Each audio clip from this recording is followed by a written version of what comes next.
A nationwide $300 billion congestion-busting master plan. Boom. We think it's a game changer. Sure. The question is, what's our next step? Well, we could do a cost-benefit analysis of the individual... No.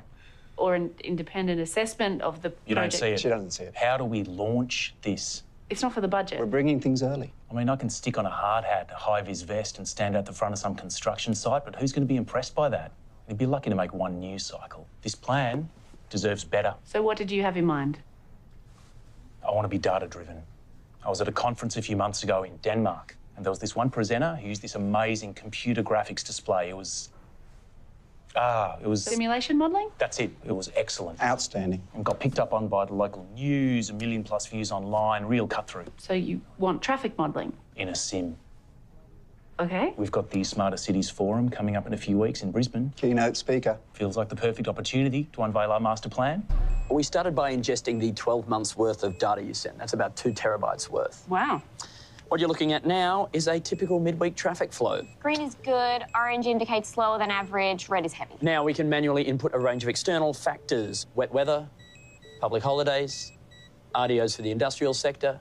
Breakdown on a major arterial. That's pretty impressive. So we've taken your project. The road upgrade, extra lanes, on and off ramp lengthening. We factored in all those improvements. So starting with current flow during peak, then during construction, some problems. Of course. And then when it opens. Oh, that's brilliant. Amazing. And with the machine learning, we can keep it going. Year 2, year 3, year 4. Wait, what's going on? What happened? Where'd the green go? What's happened?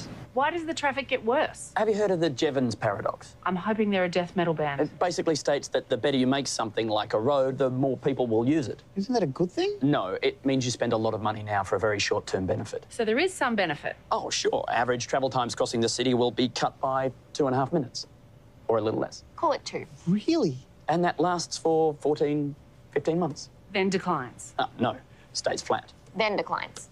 Well, for $300 billion, I guess we were hoping for something a little more dramatic. 2.5 minutes. Call it 2.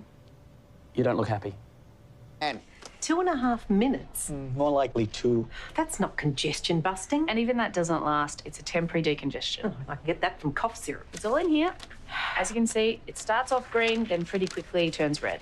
Oh, this is all purple. That's our printer. The results simply don't add up. What's this computer doing? It runs multiple scenarios. Can they reboot it? A software update? There's nothing wrong with the computer. Turn it off and on again at the wall, something. It's a supercomputer, Rhonda. It predicts outcomes with 99.95% accuracy. So there is a margin for error. The fact is you just can't build your way out of congestion. Says who? Some guy called Jevons. Honestly, who do these people think they are? Experts. They actually mentioned we should look into more mass transit options. I knew AI had turned out to be a bunch of greenies. Tell them to get back in the real world where people like roads. The other option could be a congestion tax. For God's sake, do I have to go down there myself? We thought you were going to be there. I got stuck in traffic.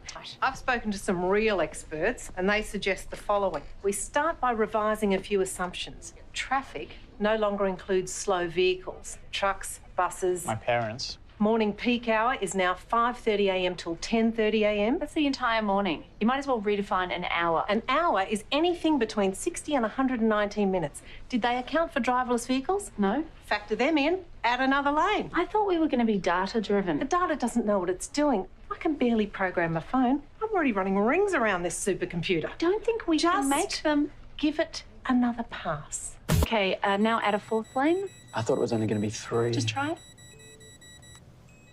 Now, what would it look like at 2 o'clock? In the afternoon? Try morning. Getting there. What year is that? Year 1. And year 2. And year 3. There's been a few challenges. Well, there always will be, Nat. That's why we've got to be bold. I mean, not wanting to speak out of school, but I was saying to Cabinet the other day, big data is here. You can't fight it.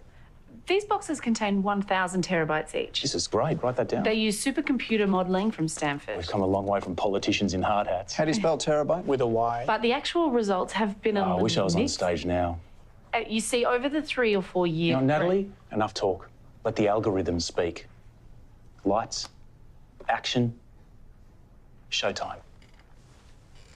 OK. Based on data, future projections are clear. Once the project is complete, traffic flow is impacted immediately. Then after 1 year, then 2 years, 3 years. By year 4, travel times have returned to original state, while traffic flows continue to decrease to levels that... And big plans for Brisbane roads. People say you can't build your way out of congestion. Well, we say you're wrong.